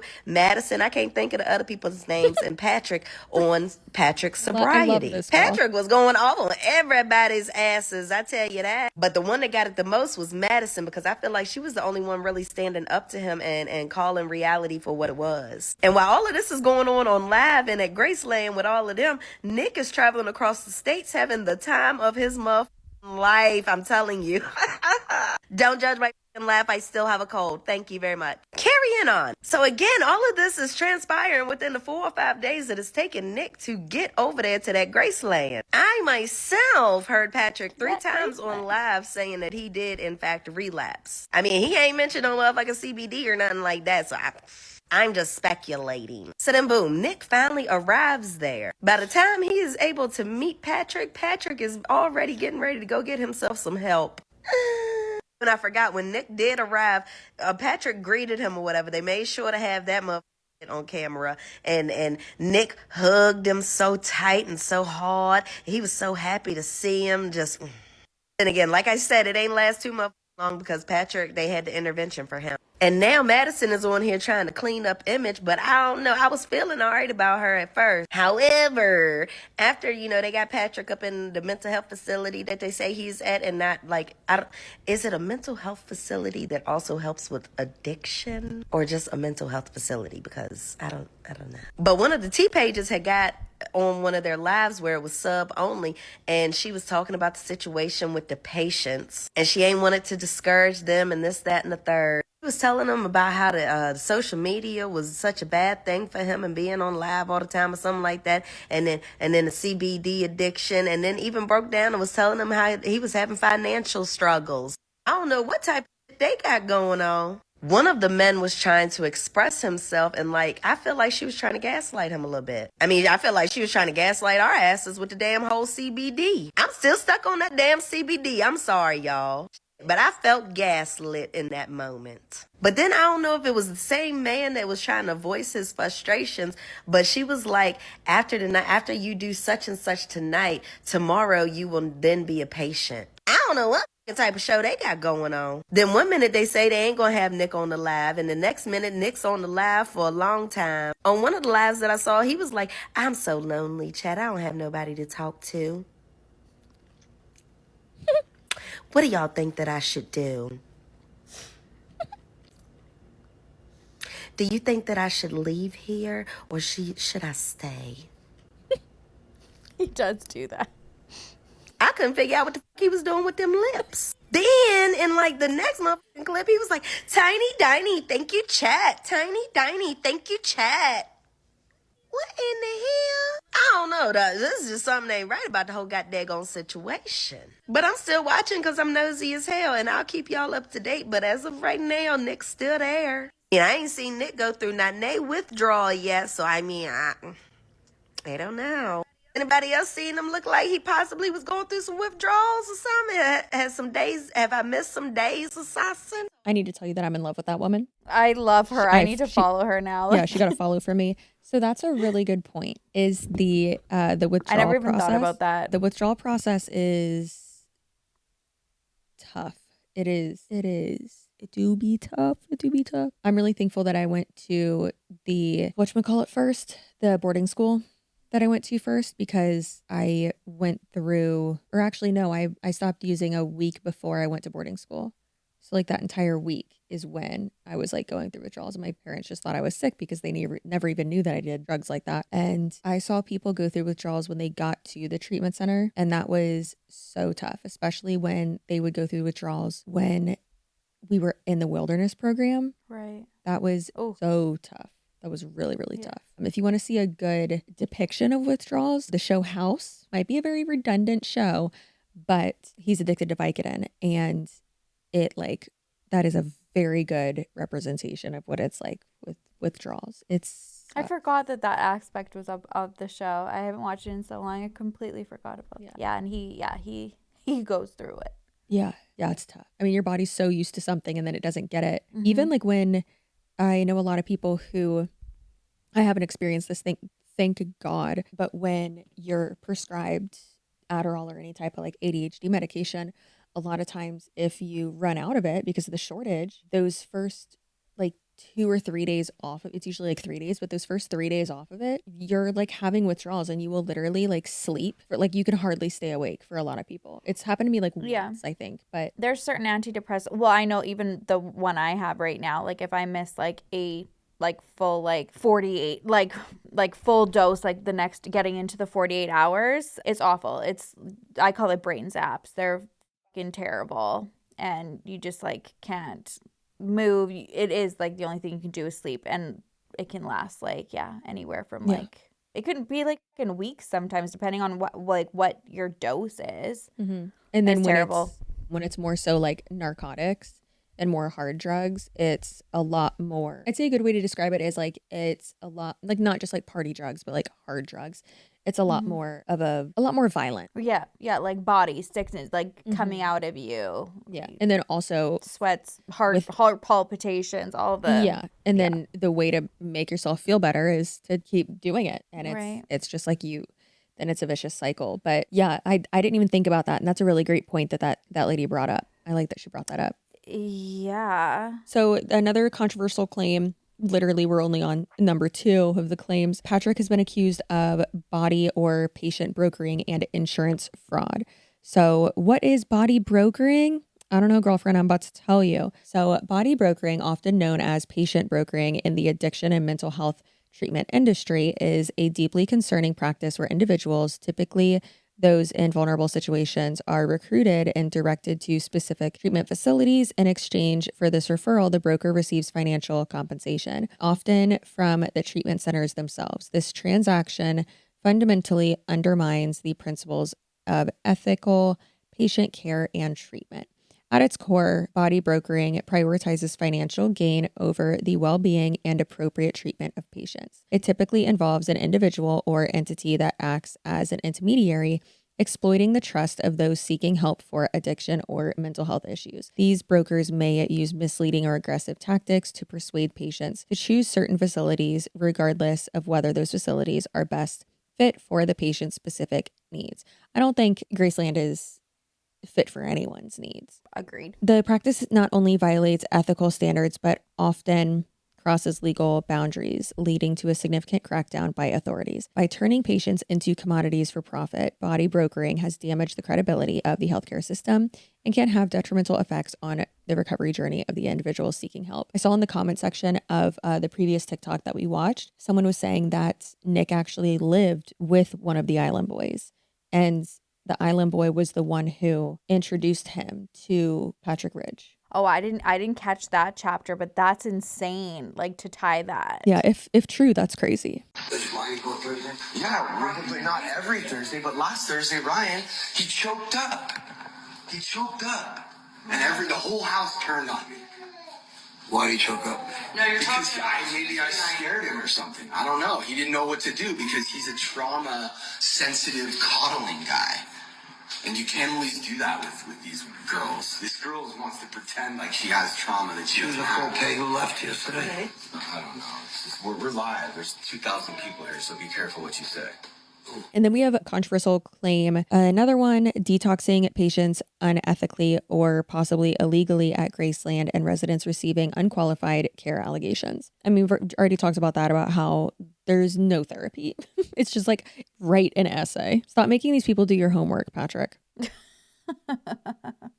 Yeah, it says right here, Graceland does not have a license from the California Department of Healthcare Services. I mean, I think we could have figured that out.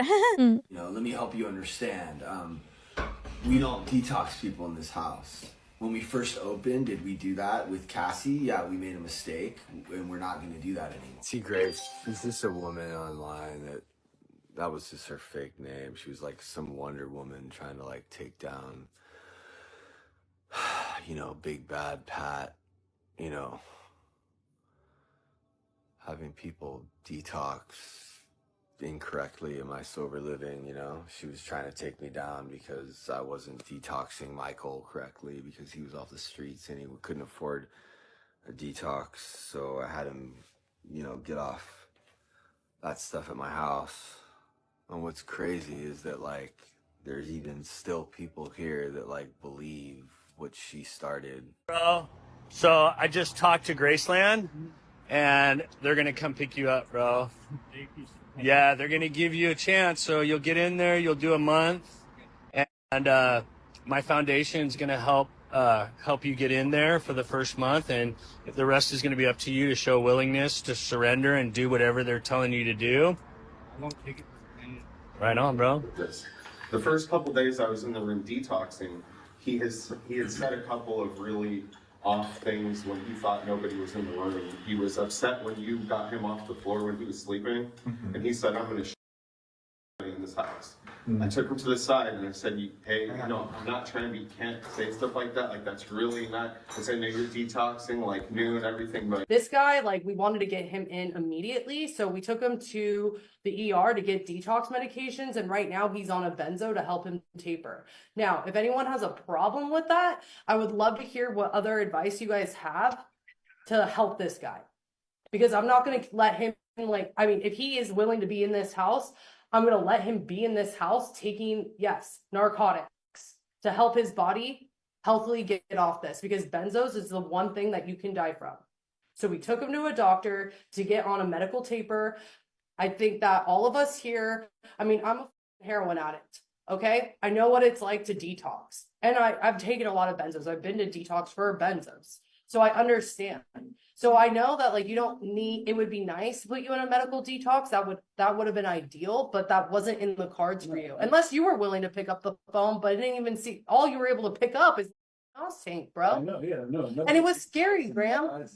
But it was scary. Another controversial claim is kind of like what I had asked before, like, is this a cult? A lot of people have said that Graceland is run like a cult and that its practices are based on those of Synanon, which is what the entire troubled teen industry, TTI, if you will, is based off of. And I think that's interesting that we're coming to this part now, especially when before, when we were watching those two videos, I mean, you could tell I was a little bit triggered, and I was like, this, you know, seems like what they would do to us. And, you know, it's kind of like they would like twist your own words and like trap you. And it's like, what are you talking about? Like, no, that's not what I said. And it's all about consequences and structure and boundaries. And a lot of times, unfortunately, it's less about actual therapy. And it's weird. I've said before, like, do I think that being sent away and being out of my element and away from everything saved my life? Yes. But I also think that local therapy would have saved my life. And I potentially wouldn't have been sexually harassed every day, you know, and had more trauma. But I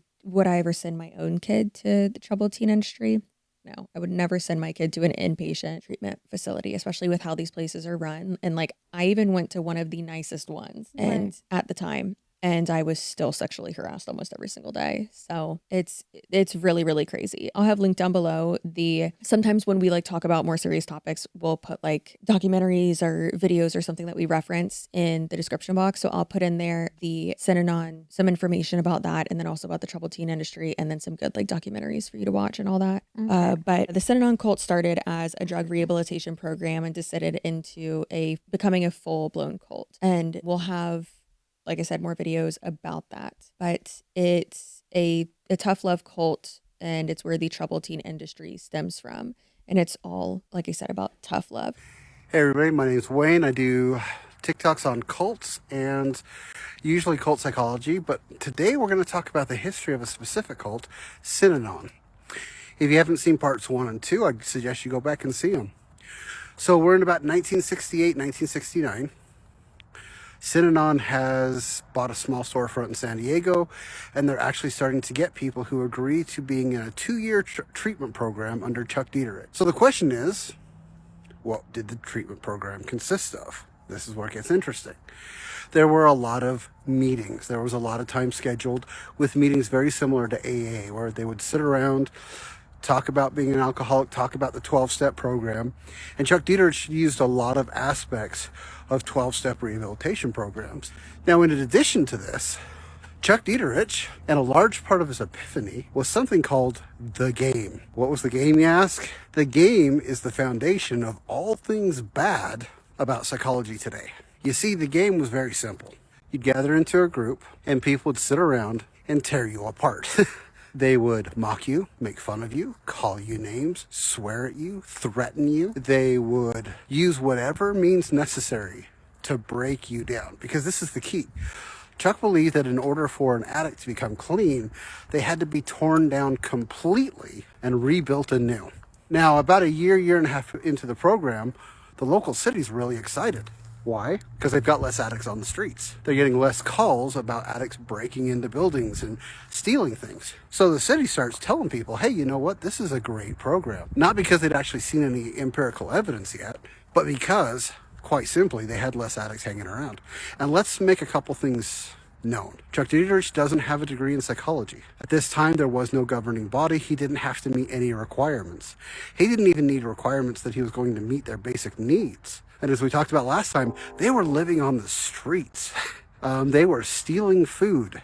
They were getting food out of garbage cans just so they could stay in this program. But then the city starts giving them money, and that's where things change. Mad at it being a cult. Just, that's cool. Cults are cool. Wouldn't you rather be a part of a cult than sitting at home commenting, just commenting on other people's videos? Like, I'd rather be a part of something than just like miserable. Like, into Pat's life to just check and see how everyone's doing. I had my epiphany. Guys, I realized what's happening here. This is incredibly weird and not like any other sober living I've ever seen or worked in. Mason was saying that Patrick or Graceland Ranch at some point had become his higher power. Step 2 is somewhere along the lines of, we came to believe that a power greater than ourselves could restore us back to sanity. Mason was saying that his higher power at one point was Patrick Ridge. Was Graceland Ranch. Was Patrick Ridge. Can't even begin to explain. Do you get why that's weird? And it also said that he cared for Graceland in such a way that when it really came down to it and all the stuff that he was doing, and when he really thought it through or thought about it, he realized he wasn't as important as Graceland or Patrick Ridge was to Mason. There was like this weird power dynamic. They use like these mean girl tactics or like these mind games or this is like high school drama, focusing on things that really don't matter in the grand scheme of a person's life or their recovery. Land seems like a terrible space for someone to recover in because it's like we see it going on and it doesn't look healthy, period. This super weird relationship with addiction and putting it into the internet and having this huge audience for watching somebody ruin their freaking life, crash out constantly. Addiction on its own is bad enough. That's why so many people take issue with Pat filming the way that he does, because these are raw, emotional moments, somebody fresh into recovery. How to describe that? The first little bit of time that you have clean, it's like an emotional roller coaster. Top of that, clicky, high school behavior. There's no checks and balances. It's like a cult. Posts it to TikTok because he wants awareness on recovery or addiction in general. So also how we had said before, how it's like group harassment, which is a lot better way to put it. Like, oh, you're the new one. And they're kind of like getting off on like feeling like they have some power now. And the group harassment aspect of that is a tactic used by the Synanon cult. And yeah, it's a lot.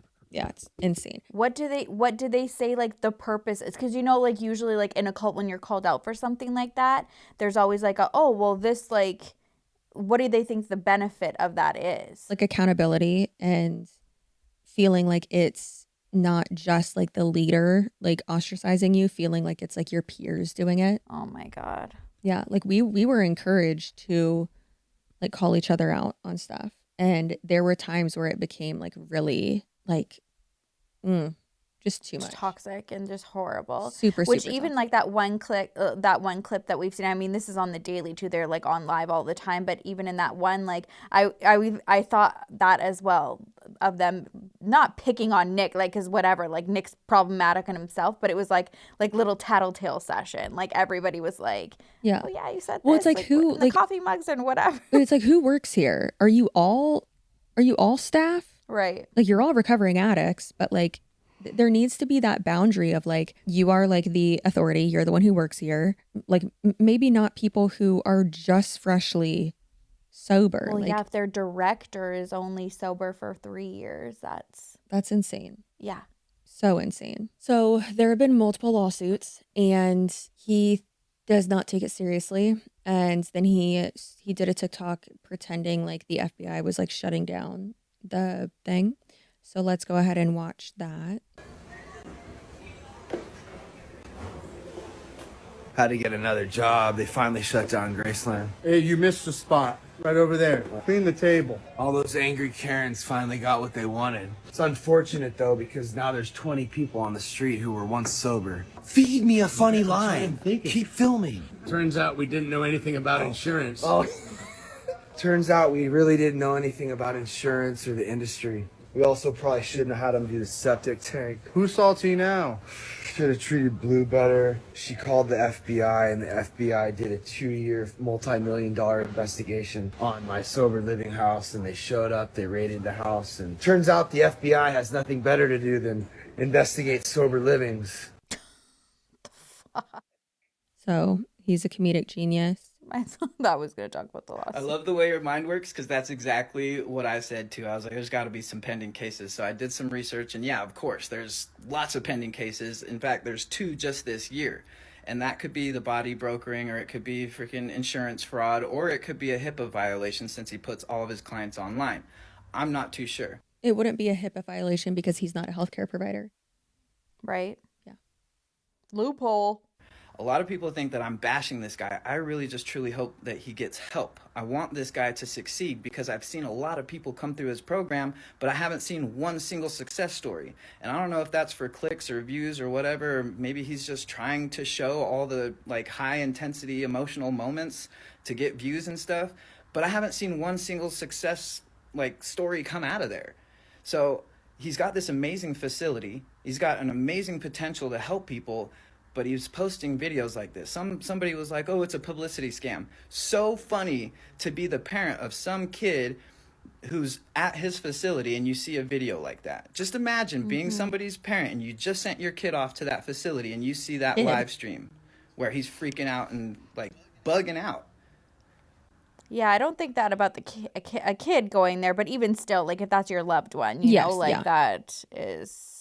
Yeah. What are these lawsuits? So there's invasion of privacy, intrusion into private affairs, invasion of privacy, misappropriation of likeness, violation of Civil Code Section 3344, intentional infliction of emotional distress, negligence, violation of Penal Code Section 632.7. So, I mean, what we would expect. Oh, yeah. So it says, this alleges that Patrick Ridge reported a video conversation with a grieving mother after the loss of her son and without the mother's permission. Not only that, Ridge was invited as a pallbearer to the funeral. That complaint also alleges that during the funeral, Ridge took more video and conversations without the mother's knowledge. That's so dirty. That's so disgusting. 3 days after the funeral, a promotional video was created and posted on various social media platforms by Ridge and his associates. It claimed that during the video, disclosed intimate knowledge surrounding the death of the young man and that Ridge blamed the mother as the contributor to her son's death.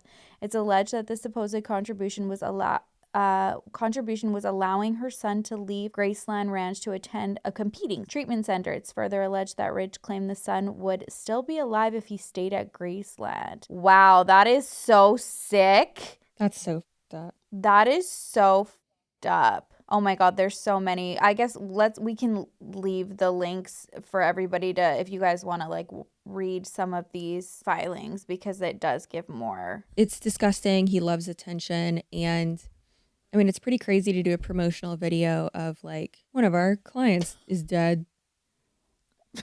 Awesome. Wow. Can you imagine being that mother? That is so disgusting. That's heartbreaking. I don't know. I don't know why anyone would willingly go there. Maybe again, because it's cheap and good therapy and good treatment is expensive. And honestly, I don't believe that that place is therapy or treatment. I think that it's just to feed this man's ego. I agree.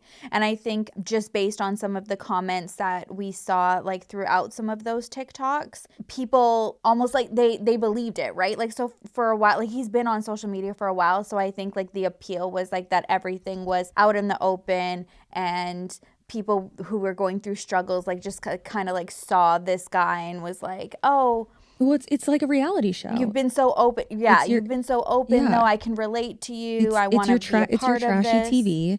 It's all open. You're following someone's journey and, you know, in real time, seeing what they're going through, and you're rooting for them. But then also you have to remember, like, these are real people and these are real addicts, and I don't want to be like, I'd be so curious to know like what the, like for Nick, for example, how that would have ever, well, I guess, and yeah, it wouldn't, because we said that at the beginning, that he makes you sign something for like the video consent. So all of the content he's making, it's not like that it's in his pocket. yeah, but he probably also has an appearance release like tucked in somewhere and probably doesn't explain it, like what it actually is and what it actually means. Like that's rough. I mean, like, especially like with us though, like with us, like that's industry standard is an appearance release. Like, I'm thankful that with like our colleagues, like none of us have each other sign them because it's like extra paperwork and it's annoying. But with like normies and people who are maybe a little bit more controversial, like if we were ever to actually get Elizabeth Chicken Broth to do an interview with us, you know, we would have to have her sign an appearance release, because you bet your ass she would try to come back to us and be like, you edited me in a bad way or blah, blah, or like I didn't want you to put that on there. And it's like, well, we turned on the camera. You knew it was being recorded and you knew what this was for, dummy. But right. Appearance releases are so important. But those people that going into treatment that's not normal for them. They don't know what that is. So they probably just think that they're signing like I'm going to stay here for 60 days. Like I'm going to follow the rules and, you know, stuff like that.